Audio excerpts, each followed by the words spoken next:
everyone, నేను మీ English teacher. Welcome back to our channel.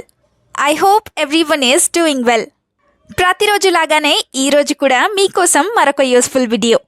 ఈ వీడియోలో మనం డైలీ యూస్ చేస్తూ ఉండే చాలా రకాల వర్డ్స్ అండ్ షార్ట్ సెంటెన్సెస్ని ఇంగ్లీష్లో ఈజీగా ఏ విధంగా చెప్పాలో క్లియర్గా కొన్ని ఎగ్జాంపుల్స్తో చూసేద్దాం. సో మీరైతే వీడియోని ఎక్కడ స్కిప్ చేయకుండా చివరి వరకు చూడడానికి ట్రై చేయండి. ఈ వీడియో కనుక మీకు యూస్ఫుల్గా అనిపిస్తే, అలాగే ఈ వీడియోలో నా ప్రెజెంటేషన్ మీకు నచ్చినట్లయితే మర్చిపోకుండా ఈ వీడియోకి ఒక లైక్ ఇవ్వండి. మీరు చేసే ఈ లైక్ ద్వారా ఈ వీడియో మరికొంతమందికి రీచ్ అవుతుంది. So please like this video and also subscribe to English teacher for more such videos. ఇప్పుడైతే ప్రీవియస్ వీడియోలో నేను మిమ్మల్ని 2 క్వశ్చన్స్ అడిగాను కదా, వాటి యొక్క ఆన్సర్స్ని చూసేద్దాం. ఫస్ట్ వన్ ఈజ్, ఈ పిక్చర్లో కనిపిస్తున్న దాన్ని మనం ఏదైనా లిక్విడ్ని వడపోయడానికి యూస్ చేస్తూ ఉంటాం కదా, అయితే దీన్ని ఇంగ్లీష్లో స్టెయినర్ ఆర్ టీ స్టెయినర్ ఈ విధంగా చెప్తాం. నా ద సెకండ్ క్వశ్చన్ ఈజ్, నువ్వు ఇక్కడికి ఎందుకు వచ్చావో సరిగ్గా చెప్పు. ఈ సెంటెన్స్ని ఇంగ్లీష్లో tell me exactly why you came here ఈ విధంగా అడుగుతాం. ఇప్పుడైతే మీకోసం ఈ వీడియోలో 2 క్వశ్చన్స్ ఉంటాయి కదా, వాటిలో ఫస్ట్ వన్ ఈజ్ ఎంతసేపు. చాలా ఫ్రీక్వెంట్గానే ఇలా అడుగుతూ ఉంటారు కదా, అయితే దీన్ని ఇంగ్లీష్లో ఏ విధంగా చెప్తాం? What do we call this in English? Let me know in the comments. Now the second question for you, which is, ఇక్కడ లైట్ వేసింది ఎవరు, లేదా ఇక్కడ లైట్ ఆన్ చేసింది ఎవరు? ఈ సెంటెన్స్ని మీరు ఇంగ్లీష్లో ఎలా అడుగుతారో తప్పకుండా కామెంట్ సెక్షన్లో కామెంట్ చేసి నాకు తెలియచేయండి. Please show your support with your likes and comments as always. ఇప్పుడైతే లేట్ చేయకుండా మన వీడియో స్టార్ట్ చేసేద్దాం. Let's get started. First one is, ఏం చెప్పమంటావు లేదా ఏం చేయమంటావు? ఇలా ఫ్రీక్వెంట్గానే అడుగుతూ ఉంటారు కదా, సో దీన్ని ఇంగ్లీష్లో what do you want me to say or what do you want me to tell ఈ విధంగా అడుగుతాం. అదే what do you want me to do అంటే నన్ను ఏం చేయమంటావు అని. For example, they are not listening to me at all, what do you want me to tell them? Or they are not listening to me at all and what do you want me to tell them అంటే వాళ్ళు నా మాట అస్సలు వినడం లేదు, లేదా నేను చెప్పేది అస్సలు వినడం లేదు, నువ్వు నన్ను వాళ్ళకి ఏం చెప్పమంటావు అని. Another example, no one is ready to listen to me, so what else do you want me to say? No one is ready to listen to me, so what else do you want me to say అంటే నేను చెప్పింది ఎవరూ వినాలని అనుకోవడం లేదు, లేదా ఎవరు వినడానికి సిద్ధంగా లేరు, కాబట్టి నువ్వు నన్ను ఇంకేం చెప్పమంటావు అని. Now the second one is, ఏం తీసుకువచ్చావు లేదా ఏం తెచ్చావు. ఇది చాలా తరచుగానే అడుగుతూ ఉంటారు కదా, సో దీన్ని ఇంగ్లీష్లో what did you bring, what did you bring ఈ విధంగా అడుగుతాం. దీనికి సంబంధించిన ఎగ్జాంపుల్స్ని కూడా చూద్దాం. First one is, what did I tell you to bring, what did you bring? What did I tell you to bring, what did you bring అంటే నేను నీకు తీసుకురమ్మని ఏం చెప్పాను, లేదా నేను నీకు ఏం తీసుకురమ్మని చెప్పాను, నువ్వు ఏం తీసుకొచ్చావు అని. ఇంకొక ఎగ్జాంపుల్, you didn't bring even one of the things I said or you didn't bring up even one of the things I said అంటే నువ్వు నేను చెప్పిన వాటిలో ఒక్క వస్తువు కూడా తీసుకురాలేదు అని. అదే don't forget to bring everything I told you to bring అంటే నువ్వు నేను చెప్పిన ప్రతిదీ లేదా నేను చెప్పిన అన్నింటినీ మర్చిపోకుండా తీసుకురా అని. Now the third one is, ఏం చేయలేము. ఏమి చేయలేనప్పుడు ఇలా అనుకుంటూ ఉంటారు కదా, సో దీన్ని ఇంగ్లీష్లో we can't do anything, we can't do anything ఈ విధంగా చెప్తాం. For example, they have a lot of background so we can't do anything to them. They have a lot of background so we can't do anything to them అంటే వాళ్ళకి చాలా background ఉంది, అందుకే మనం వాళ్ళని ఏమీ చేయలేము అని ఇలా చెప్తూ ఉంటారు కదా. Now the second example is, they know every one there so we can't win against them or they know every one there so we can't win a fight against them అంటే వాళ్ళకి అక్కడ ఉన్న వాళ్ళందరూ తెలుసు, లేదా అక్కడ ఉన్న వాళ్ళందరూ వాళ్ళకి తెలుసు, అందుకే మనం వాళ్ళతో పోటీపడి గెలవలేము అని. అదే I have nothing in my hands I can't do anything అంటే నా చేతిలో ఏమీ లేదు, నేను ఏమీ చేయలేను అని. నెక్స్ట్ వన్ ఈజ్, బాగా లేట్ అయింది లేదా చాలా ఆలస్యం అయిపోయింది. ఎక్కువగా లేట్ అయినప్పుడు ఇలా అనుకుంటూ ఉంటారు కదా.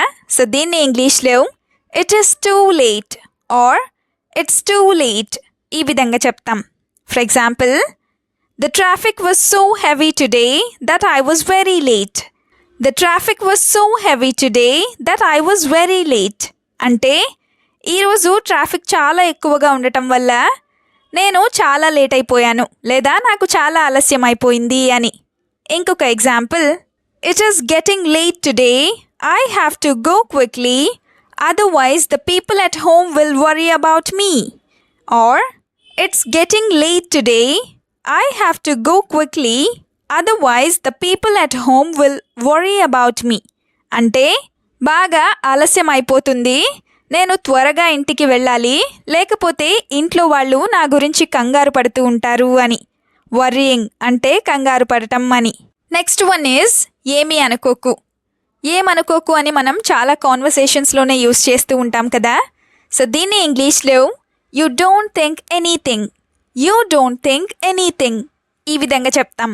అదే you don't think too much about anything అంటే నువ్వు దేని గురించి కూడా ఎక్కువగా ఆలోచించకు అని. Let's have some examples now. First one is you are pissing me off so much and that's why I am scolding you. You are pissing me off so much and that's why I am scolding you అంటే నువ్వు నన్ను చాలా విసిగిస్తున్నావు, అందుకే నేను నిన్ను తిడుతున్నాను అని. You are pissing me of అంటే నువ్వు నన్ను విసిగిస్తున్నావు లేదా నాకు కోపం తెప్పిస్తున్నావు అని. ఇంకొక ఎగ్జాంపుల్, you had to wait because of me, you don't think anything of it. You had to wait because of me, you don't think anything of it అంటే నువ్వు నా వల్ల వెయిట్ చేయాల్సి వచ్చింది కాబట్టి నువ్వు ఏమీ అనుకోకు అని. నెక్స్ట్ వన్ ఈజ్ పిచ్చి సలహాలు. పిచ్చి సలహాలు, వెర్రి సలహాలు లేదా వెధవ సలహాలు ఇలా అంటూ ఉంటారు కదా. వీటన్నిటిని మనం ఇంగ్లీష్లో క్రేజీ అడ్వైస్ ఈ విధంగా చెప్తాం. డైలీ కాన్వర్సేషన్స్ లేదా జనరల్గా మనం చేస్తూ ఉండే కాన్వర్సేషన్స్లో అడ్వైస్ అనే పదానికి ప్లూరల్ ఫామ్ కూడా అడ్వైసే అవుతుంది. Now the first example is the crazy advice you gave me made me crazy in front of every one. The crazy advice you gave me made me crazy in front of every one అంటే నువ్వు నాకు ఇచ్చిన పిచ్చి సలహా వల్ల నేను అందరి ముందు వెర్రివాడినయ్యాను అని. ఇంకొక example, my mother scolded me because of the crazy idea you gave me. My mother scolded me because of the crazy idea you gave me అంటే నువ్వు ఇచ్చిన పిచ్చి సలహా వల్ల లేదా నువ్వు నాకు ఇచ్చిన పిచ్చి సలహా వల్ల మా అమ్మ నన్ను తిట్టింది అని. నెక్స్ట్ వన్ ఈజ్ అస్సలు వినదు లేదా అస్సలు వినడు ఇలా చెప్తూ ఉంటారు కదా. దీన్ని ఇంగ్లీష్లో she doesn't listen to me at all or he doesn't listen to me at all ఈ విధంగా చెప్తాం. For example, she doesn't care what I say so I don't want to say anything. She doesn't care what I say so I don't want to say anything అంటే నేను చెప్పింది ఏది కూడా ఆమె పట్టించుకోదు, అందుకే నేను ఏమీ చెప్పాలని అనుకోవడం లేదు అని. Now the example number 2 is we should not say anything when someone doesn't listen to us. We should not say anything when someone doesn't listen to us. అంటే ఎదుటివారు మనం చెప్పింది విననప్పుడు లేదా వినకపోయినప్పుడు మనం ఏమీ చెప్పకూడదు అని. We should not say anything అంటే మనం ఏది కూడా చెప్పకూడదు అని. Now the last one is ఇంకెంతసేపు. ఇది కూడా చాలా జనరల్గానే యూస్ చేస్తూ ఉంటారు కదా. సో దీన్ని ఇంగ్లీష్లో హౌ మచ్ లాంగర్ ఈ విధంగా అడుగుతాం. For example, how much longer do I have to wait here. How much longer do I have to wait here అంటే ఇంకెంతసేపు నేను ఇక్కడ వెయిట్ చేయాలి లేదా నేను ఇక్కడ వేచి ఉండాలి అని. ఇంకొక example, if I stay here a little longer I will get bored. If I stay here a little longer, I will get bored. అంటే నేను ఇంకాస్తసేపు ఇక్కడ ఉన్నట్లయితే నాకు బోర్ కొడుతుంది అని. అదే how much longer do I have to be here or how much longer do I have to stay here అంటే నేను ఇంకెంతసేపు ఇక్కడ ఉండాలి అని. That's all for today. Thank you so much for watching this video. వీడియోలో ఉన్న వాటన్నింటినీ వీలైనంత ఎక్కువగా ప్రాక్టీస్ చేస్తూ ఉండండి. Will meet you again with a useful and interesting video.